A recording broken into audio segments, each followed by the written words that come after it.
जर तुम्हाला आयुष्यात धन, सुख आणि सकारात्मक ऊर्जा हवी असेल तर हा महालक्ष्मी अष्टक स्तोत्र पूर्ण ऐका. चला सुरुवात करूया. सर्वमंगलमांगल्ये शिवे सर्वार्थसाधिके शरण्ये त्र्यंबके गौरी नारायणी नमोस्तुते. महालक्ष्मी अष्टक स्तोत्र. नमस्तेस्तु महामाये श्रीपीठे सुरपूजिते शंखचक्र गदाहस्ते महालक्ष्मी नमोस्तुते. नमस्ते गरुडारूढे कोलासूरभयंकरी सर्वपापहरे देवी महालक्ष्मी नमोस्तुते. सर्वज्ञे सर्ववरदे सर्वदुष्टभयंकरी सर्वदुःखहरे देवी महालक्ष्मी नमोस्तुते. सिद्धिबुद्धिप्रदे देवी भुक्तिमुक्तिप्रदायिनी मंत्रमूर्ते सदा देवी महालक्ष्मी नमोस्तुते. आद्यन्तरहिते देवी आद्यशक्ति महेश्वरी योगजे योगसंभूते महालक्ष्मी नमोस्तुते. स्थूलसूक्ष्म महारौद्रे महाशक्ति महोदरी महापापहरे देवी महालक्ष्मी नमोस्तुते. पद्मास्तनस्थिते देवी परब्रह्मस्वरूपिणी परमेशी जगन्मातर महालक्ष्मी नमोस्तुते. श्वेतांबरधरे देवी नानालंकारभूषिते जगस्थिते जगन्मातर महालक्ष्मी नमोस्तुते.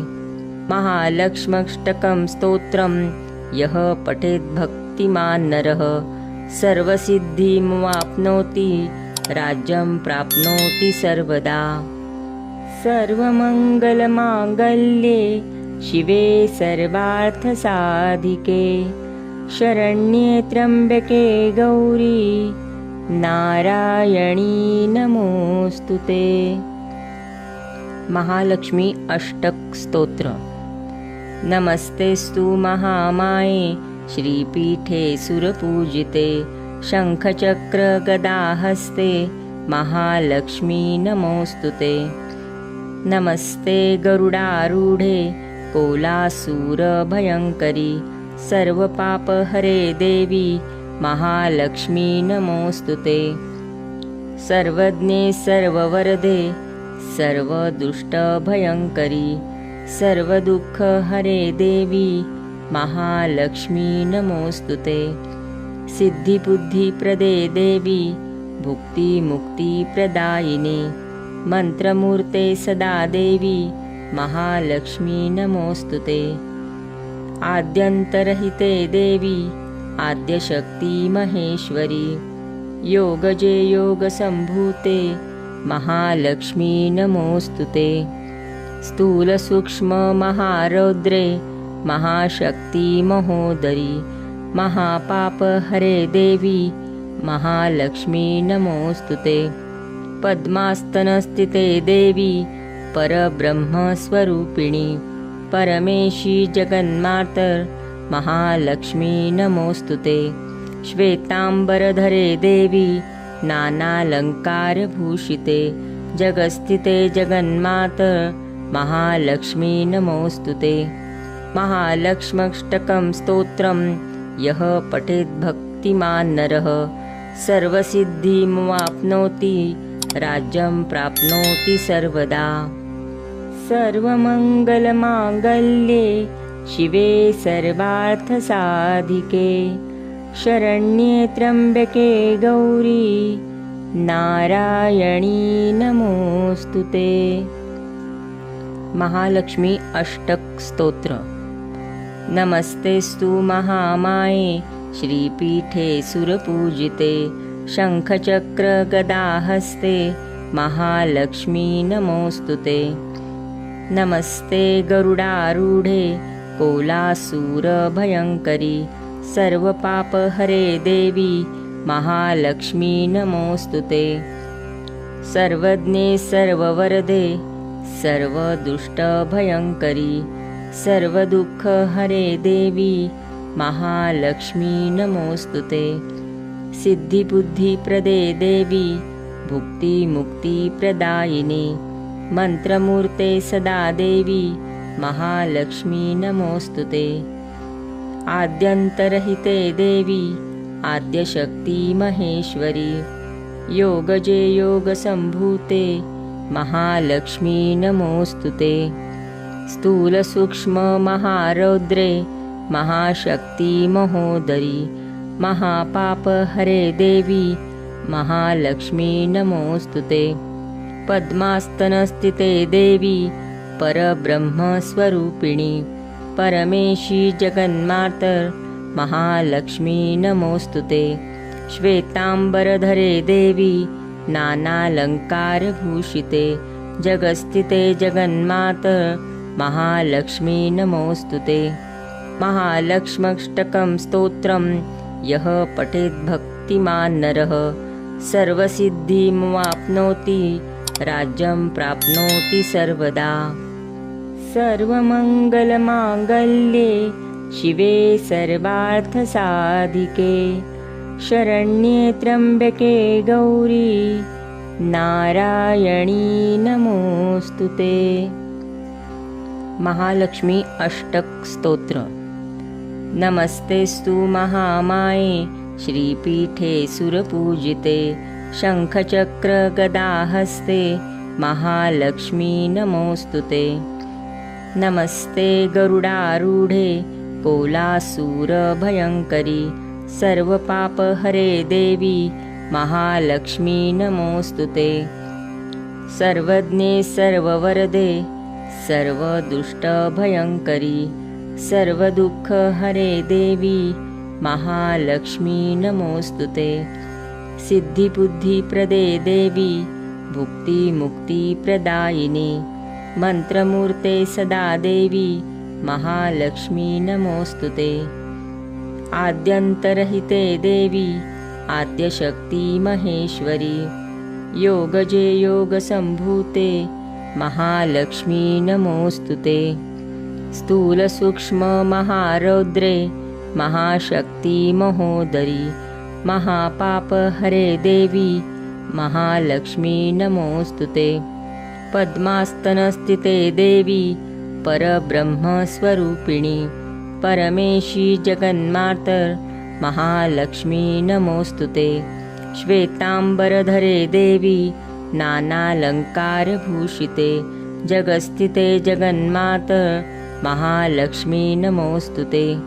महालक्ष्म्यष्टकं स्तोत्रं यः पठेत् भक्तिमान् नरः सर्वसिद्धिमवाप्नोति राज्यं प्राप्नोति सर्वदा।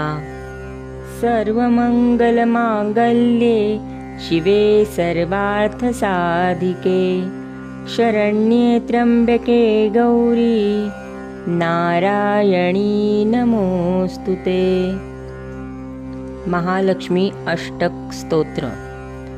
नमस्तेस्तु महामाये श्रीपीठे सुरपूजिते शङ्खचक्रगदाहस्ते महालक्ष्मी नमोऽस्तुते। नमस्ते गरुडारूढे कोलासूरभयङ्करी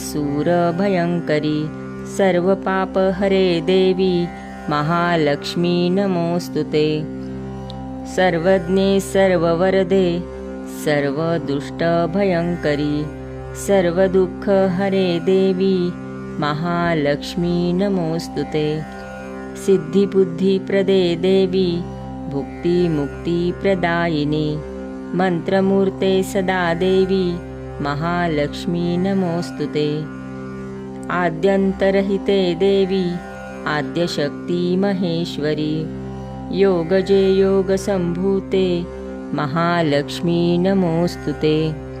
स्थूलसूक्ष्ममहारौद्रे महाशक्ति महोदरी महापापहरे देवी महालक्ष्मी नमोऽस्तुते। पद्मास्तनस्थिते देवी परब्रह्मस्वरूपिणी परमेशी जगन्मातर महालक्ष्मी नमोऽस्तुते। श्वेताम्बरधरे देवी नानालङ्कारभूषिते जगस्थिते जगन्मातर महालक्ष्मी नमोऽस्तुते। महालक्ष्म्यष्टकं स्तोत्रं यः पठेत् भक्तिमान् नरः सर्वसिद्धिमवाप्नोति राज्यं प्राप्नोति सर्वदा। सर्वमङ्गलमाङ्गल्ये शिवे सर्वार्थसाधिके शरण्ये त्र्यम्बके गौरी नारायणी नमोऽस्तुते। महालक्ष्मी अष्टक स्तोत्र। नमस्तेस्तु महामाये श्रीपीठे सुरपूजिते शङ्खचक्रगदाहस्ते महालक्ष्मी नमोऽस्तुते। नमस्ते गरुडारूढे कोलासूरभयङ्करी सर्वपापहरे देवी महालक्ष्मी नमोऽस्तुते। सर्वज्ञे सर्ववरदे सर्वदुष्टभयङ्करी सर्वदुःखहरे देवी महालक्ष्मी नमोऽस्तुते। सिद्धिबुद्धिप्रदे देवी भुक्तिमुक्तिप्रदायिनी मन्त्रमूर्ते सदा देवी महालक्ष्मी नमोऽस्तुते। आद्यन्तरहिते देवी आद्यशक्ति महेश्वरी योगजे योगसम्भूते महालक्ष्मी नमोऽस्तुते।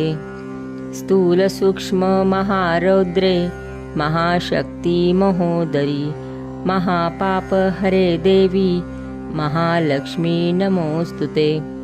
पद्मास्तनस्थिते देवी परब्रह्मस्वरूपिणी परमेशी जगन्मातर महालक्ष्मी नमोऽस्तुते। श्वेताम्बरधरे देवी नानालङ्कारभूषिते जगस्थिते जगन्मातर महालक्ष्मी नमोऽस्तुते। महालक्ष्म्यष्टकं स्तोत्रं यः पठेत् भक्तिमान् नरः सर्वसिद्धिमवाप्नोति राज्यं प्राप्नोति सर्वदा।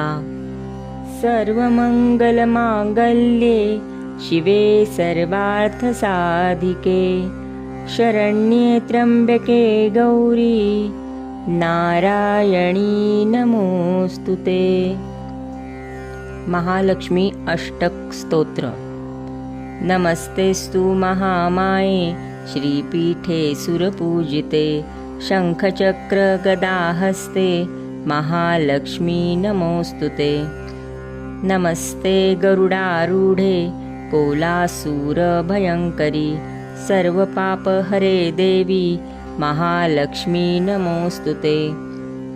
सर्वज्ञे सर्ववरदे सर्वदुष्टभयङ्करी सर्वदुःखहरे देवी महालक्ष्मी नमोऽस्तुते। सिद्धिबुद्धिप्रदे देवी भुक्तिमुक्तिप्रदायिनी मन्त्रमूर्ते सदा देवी महालक्ष्मी नमोऽस्तुते। आद्यन्तरहिते देवी आद्यशक्ति महेश्वरी योगजे योगसम्भूते महालक्ष्मी नमोऽस्तुते। स्थूलसूक्ष्ममहारौद्रे महाशक्ति महोदरी महापापहरे देवी महालक्ष्मी नमोऽस्तुते। पद्मास्तनस्थिते देवी परब्रह्मस्वरूपिणी परमेशी जगन्मातर महालक्ष्मी नमोऽस्तुते। श्वेताम्बरधरे देवी नानालङ्कारभूषिते जगस्थिते जगन्मातर महालक्ष्मी नमोऽस्तुते। महालक्ष्म्यष्टकं स्तोत्रं यः पठेत् भक्तिमान् नरः सर्वसिद्धिमवाप्नोति राज्यं प्राप्नोति सर्वदा। सर्वमङ्गलमाङ्गल्ये शिवे सर्वार्थसाधिके शरण्ये त्र्यम्बके गौरी नारायणी नमोऽस्तुते। महालक्ष्मी अष्टक स्तोत्र। नमस्तेस्तु महामाये श्रीपीठे सुरपूजिते शङ्खचक्रगदाहस्ते महालक्ष्मी नमोऽस्तुते। नमस्ते गरुडारूढे कोलासूरभयङ्करी सर्वपापहरे देवी महालक्ष्मी नमोस्तुते।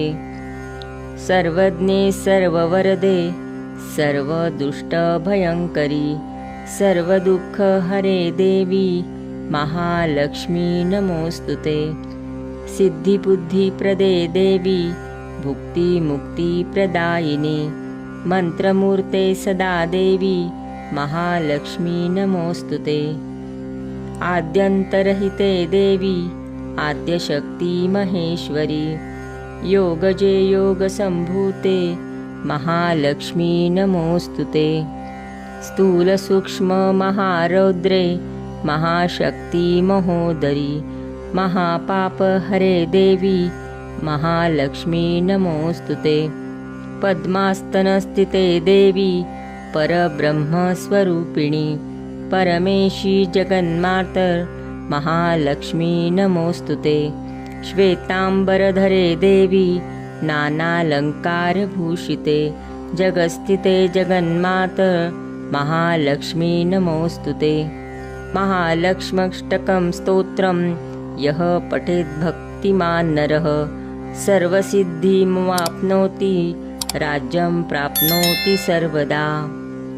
सर्वमङ्गलमाङ्गल्ये शिवे सर्वार्थसाधिके शरण्ये त्र्यम्बके गौरी नारायणी नमोस्तुते। महालक्ष्मी अष्टक स्तोत्र। नमस्तेस्तु महामाये श्रीपीठे सुरपूजिते शङ्खचक्रगदाहस्ते महालक्ष्मी नमोस्तुते। नमस्ते गरुडारूढे कोलासूरभयङ्करी सर्वपापहरे देवी महालक्ष्मी नमोस्तुते। सर्वज्ञे सर्ववरदे सर्वदुष्टभयङ्करी सर्वदुःखहरे देवी महालक्ष्मी नमोस्तुते। सिद्धिबुद्धिप्रदे देवी भुक्तिमुक्तिप्रदायिनी मंत्रमूर्ते सदा देवी महालक्ष्मी नमोस्तुते। आद्यन्तरहिते देवी आद्यशक्ति महेश्वरी योगजे योगसम्भूते महालक्ष्मी नमोस्तुते। स्थूलसूक्ष्ममहारौद्रे महाशक्ति महोदरी महापापहरे देवी महालक्ष्मी नमोस्तुते। पद्मास्तनस्थिते देवी परब्रह्मस्वरूपिणी परमेशी जगन्मातर महालक्ष्मी नमोस्तुते। श्वेतांबरधरे देवी नानालंकारभूषिते जगस्थिते जगन्मातर महालक्ष्मी नमोस्तुते। महालक्ष्म्यष्टकं स्तोत्रं यः पठेत् भक्तिमान् नरः सर्वसिद्धिमवाप्नोति राज्यं प्राप्नोति सर्वदा।